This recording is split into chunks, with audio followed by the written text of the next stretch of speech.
Hey y'all, the Lady Empath 1111 here, guys. Welcome to this Self-Care Sunday message. Today, we're talking about resurrecting the essence of the Divine Feminine, all right?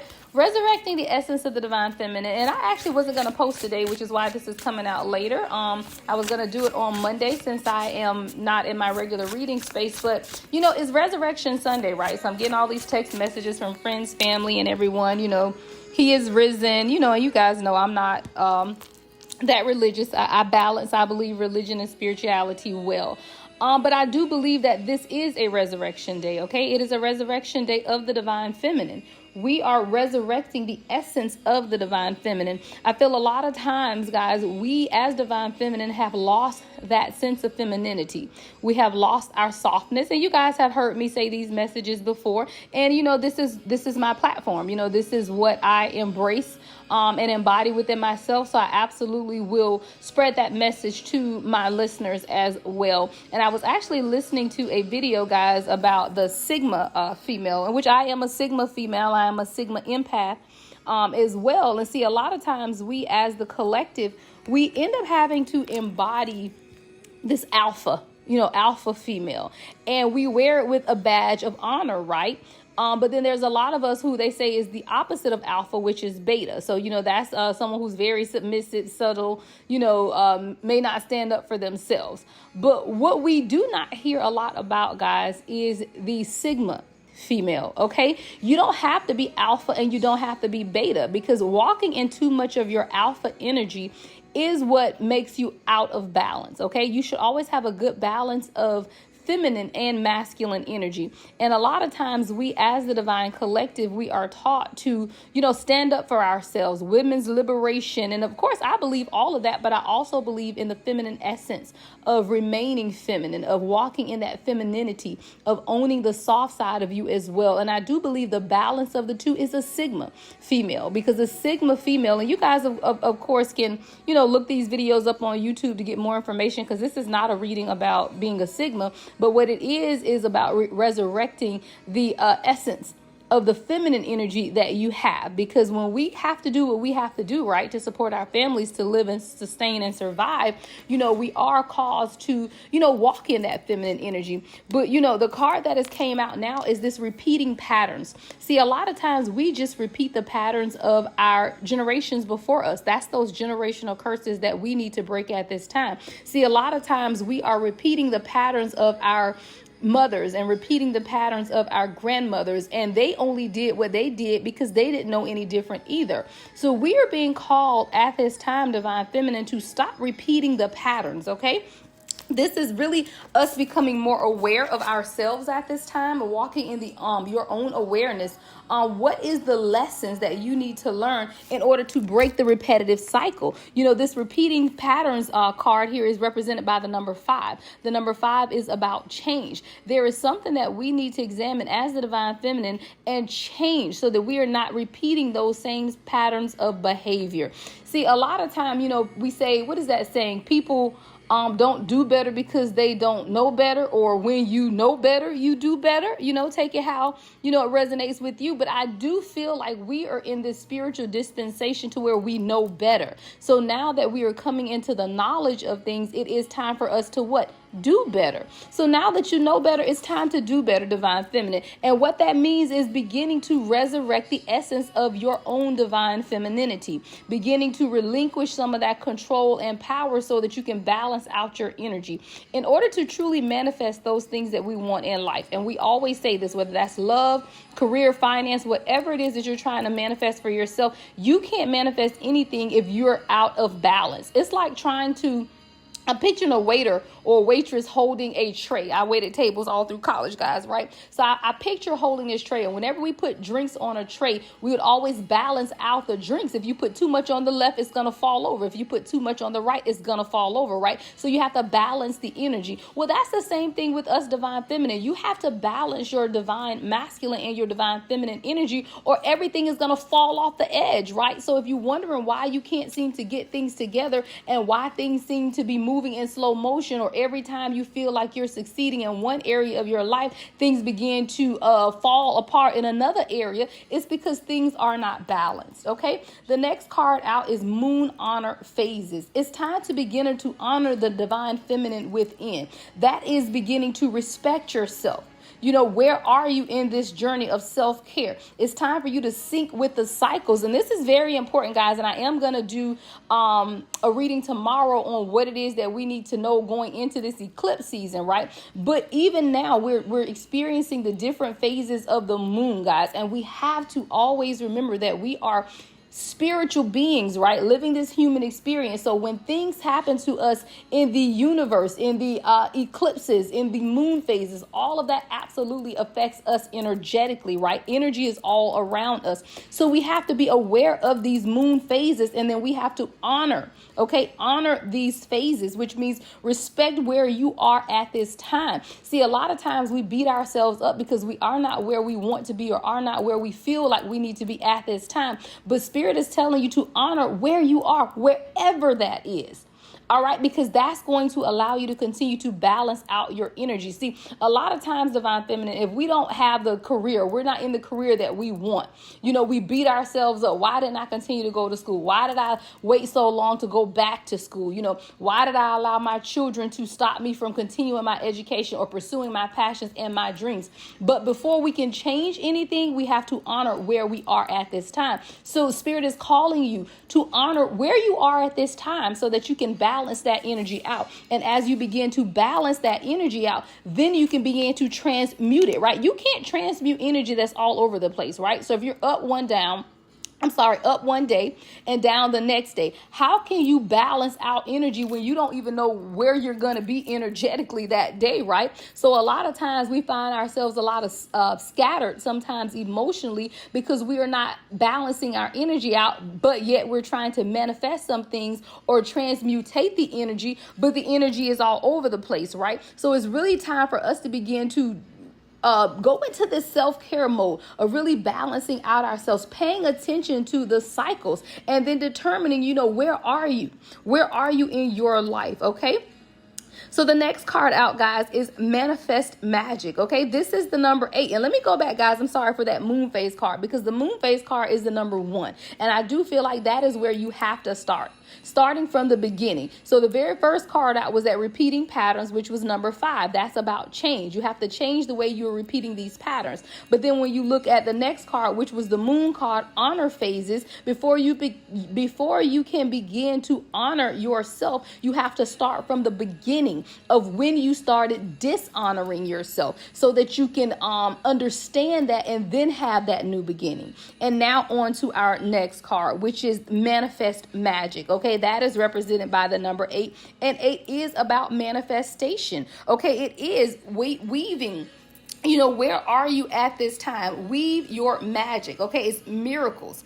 It's understanding what manifestation is. See, a lot of times we don't understand what manifestation is. And it's crazy because as a lot of us who could have grown up in the church knew that prayer, right? Prayer answers all. You just pray and you believe and you have faith. Well, prayer and manifestation is the same thing. Okay, church people say prayer. Spiritual beings say manifestation. They are the same thing. So do not feel like you cannot manifest what it is that you want for yourself. You had no problems believing that prayer changes things, right? You had no problems praying for your children. When we grew up, my mom used to go through the house and put holy oil on our head and anoint all of us in our sleep. I would still do that to my children, but what I do instead is I sage. I go in their rooms with my Palo Santo and I cleanse their rooms. I take my Florida water, I spray it in the area, and I cleanse them that way, guys. It is the same thing. And a lot of times when we transition from religion to spirituality, we still forget that there are core principles to this, right? So in order to truly have what it is that you want, whether that's financial stability, whether that's just peace, harmony, peace in your home, whatever it is, you are the manifester of that energy, right? So it's up to you. So Spirit is calling us at this time to always remember, whether it's through prayer, whether it's through meditation, whether it's through manifestation, all of it is the same thing. And the core root of it all is what? Being intentional. Setting your intentions. When you say a prayer, you set an intention for that prayer. Lord, I thank you for Lord, I ask that you blah, blah, blah. You know, whatever it is when you're saying that prayer, right? With manifestation, it is the same thing. You are setting your intention for whatever it is. And whether you use manifestation tools as meditating or burning candles or lighting incense, you know, whatever avenue you use for manifestation, as long as you are setting the intention, then that's what it is. But guess what? Even when you go back to the religious aspect of things, right? When you say that prayer, what do they say? You got to have faith, right? So the same thing goes with manifestation. When you're trying to manifest what it is that you want, you have to have faith that it's yours. You can't manifest and then doubt, just like you can't pray and doubt. Okay, so whatever avenue you use, whether that's prayer or whether that's manifestation, you have to realize and understand that you have to be intentional about what it is that you want. And then you have to have the faith enough to believe that it is yours. You cannot manifest anything out of doubt, right? And then you have to have the confidence. And what brings about confidence is wisdom, okay, represented by the number 9. All right. And then I actually see a progression here because we went from the number 8 of manifestation magic to card number 9, which is confidence. In order to truly walk in the confidence of what it is that you want, you have to have the wisdom on the inside first, right? You have to be wise about things. You can't be a confident person who lacks wisdom, because then that means you'll go about things crazily, right? You'll make bad decisions, rash decisions, because you're walking in all this confidence. But confidence without wisdom is a whole disaster, right? So you have to have the confidence inside, and that confidence begins with the wisdom, okay? That is take up space. Take up space for yourself. Love yourself.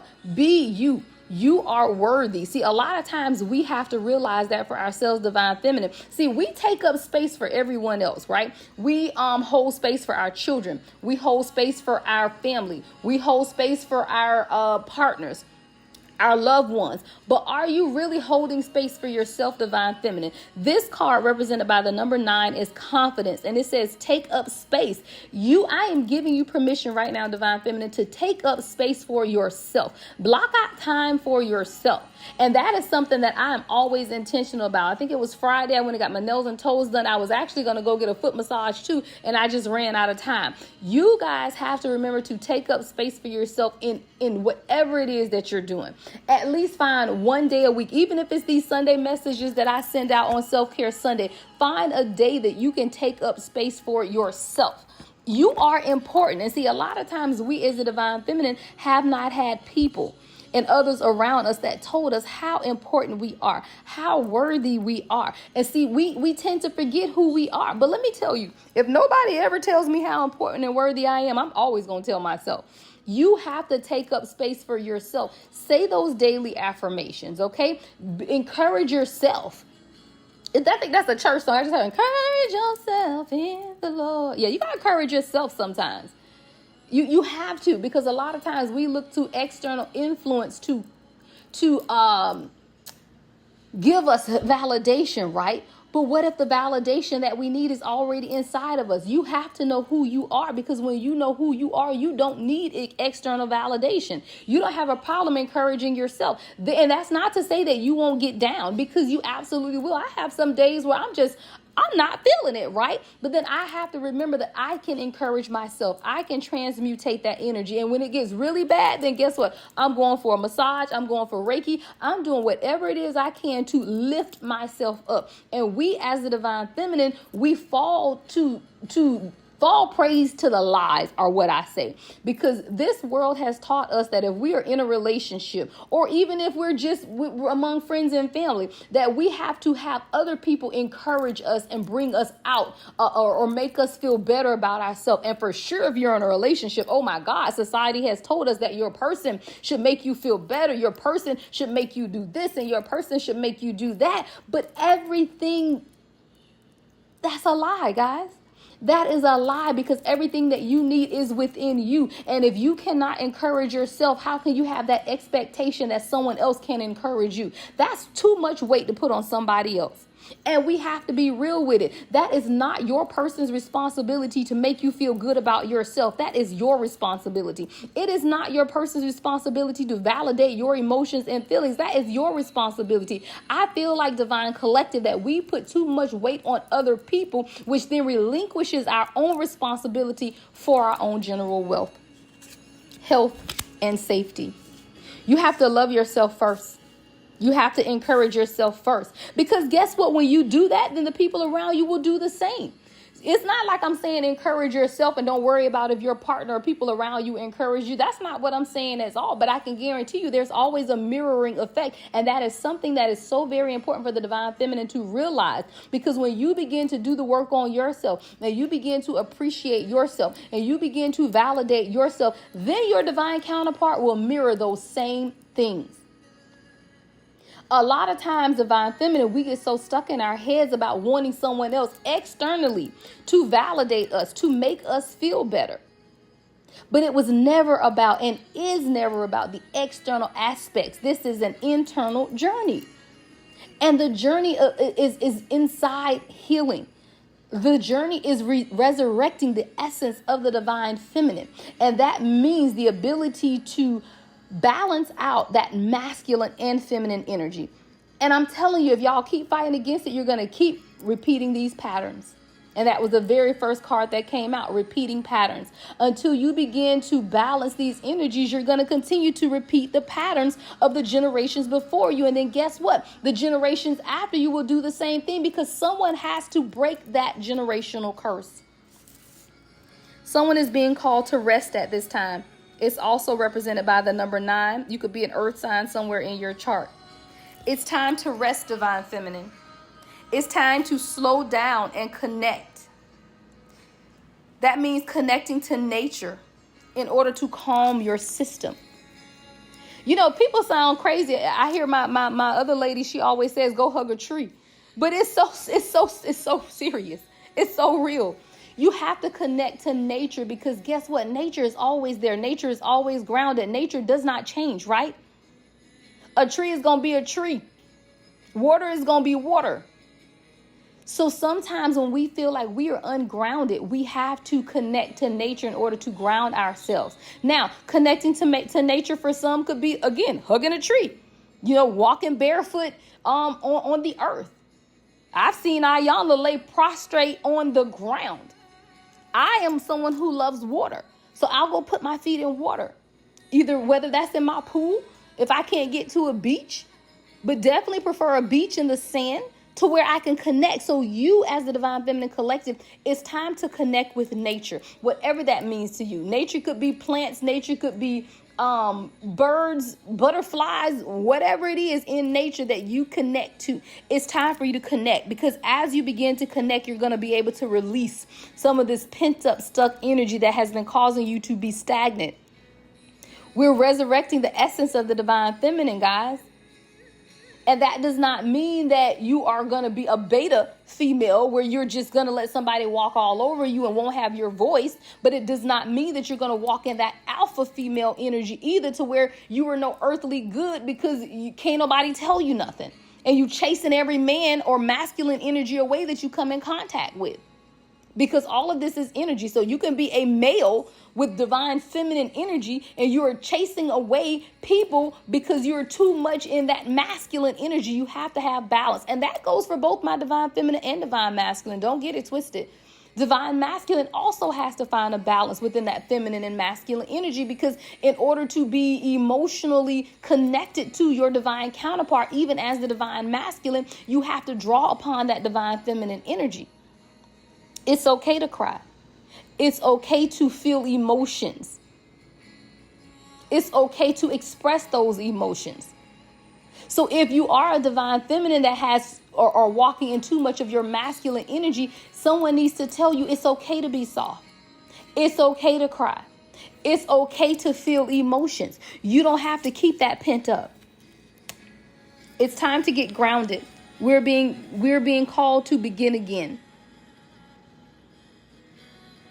We are being called to begin again, new beginnings in earth, grounding yourself. It's time to calm the mind and connect to the body. Be mindful. Practice mindfulness. And again, connect to nature. You know, a lot of times we say, you know, people, you know, go the tree hugger people, right? Go hug a tree and all of that. And we may find it to be funny. But guess what's about that tree, or what's significant about that tree, I should say? It's those roots. The roots of the tree that run deep into the ground that will not be moved when the storms come. We have to be that tree sometimes. We have to be planted firm with firm roots. So don't think it crazy when somebody say go hug a tree. You know, that's that grounding that you may need to nature. I ain't never seen an ocean dry up, right? An ocean doesn't stop being an ocean because the storms come. An ocean don't stop being an ocean because everything isn't aligned right? I'm never going to go to the beach and not see any water there, right? That, again, is connecting with nature. Because what is nature? Nature is consistency. A tree is going to be a tree and it ain't going to never turn into a dog. An ocean is going to be an ocean. It's never going to turn into a pool. The thing about connecting to nature is its consistency. And that's what we as a divine collective are learning to do and be consistent. Being consistent with who we are. Being consistent about what it is that we want. All right, Divine Feminine, I'm not going to be before you long. I just wanted to bring you this quick resurrection. All right, this quick resurrection message. Okay, so I'm going to give the final cards here. What is the final card for my Divine Feminine? What is this final resurrection message for the Divine Feminine? What is the final resurrection message for the Divine Feminine? All right, the final message is intimacy, represented by the number 2. 2 is about alignment. The last card is intimacy, and it's crazy because this card is laying in the ocean. It's the ocean water that I was just speaking of, and it shows a picture of a divine feminine laying in the sand, and the ocean waters are coming up.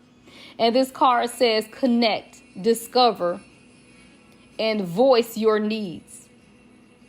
Explore, and then heal. And see, that's what we forget to do, Divine Feminine. We want to heal, but we don't know what we're healing from, right? So if you're saying that you want to heal, you have to explore what it is that you're healing from. You have to discover the core wounds of what got you to the place that you are now. And then you have to connect. And it all starts with using your voice, which means being honest about those things that have hurt you. Being honest about those things that have held you stuck and stagnant. This intimacy card is not about you being intimate with someone else. It's about you feeling your own intimacy, which is the connectedness between your physical self and your spiritual self. Intimacy is always into me see, right? It's time for you to see into the core of who you are, Divine Feminine Collective. And that starts with being intimate with yourself first, really beginning to visualize and see into yourself where you are now and how did you get there so that you can then heal. You can't be intimate with anyone else until you can be intimate with yourself, because intimacy means vulnerability. It means opening up. It means showing a side of yourself that you wouldn't ordinarily want to share. And see, a lot of times we want to go be intimate, or we say, I want intimacy. I want someone who's going to be intimate. You got to be intimate with yourself first. You can, again, those unrealistic expectations of divine counterparts. You want this divine counterpart to come over here and be all intimate with you, but you can't even look at yourself in the mirror and be intimate. Because intimacy is seeing within the core of yourself. If you can't see into the core of yourself and be vulnerable with yourself, then how can you expect your divine counterpart to be intimate with you? How can we expect to experience true intimacy if we can't be intimate with ourselves? And intimacy with ourselves begins with being honest, being transparent about those things that have hurt you, about those things that you need to heal from, but also about those things that make you happy, those things that make you feel soft and cuddly, those things that promote you walking in your feminine energy, those things that make you just want to smile and light up and not have to control the world and the chaos around you, and you can just walk in that essence of femininity. We are resurrecting the essence of the Divine Feminine Collective. And I just thank you for taking this journey with me. Love and light, as always, the Lady Empath, 1111.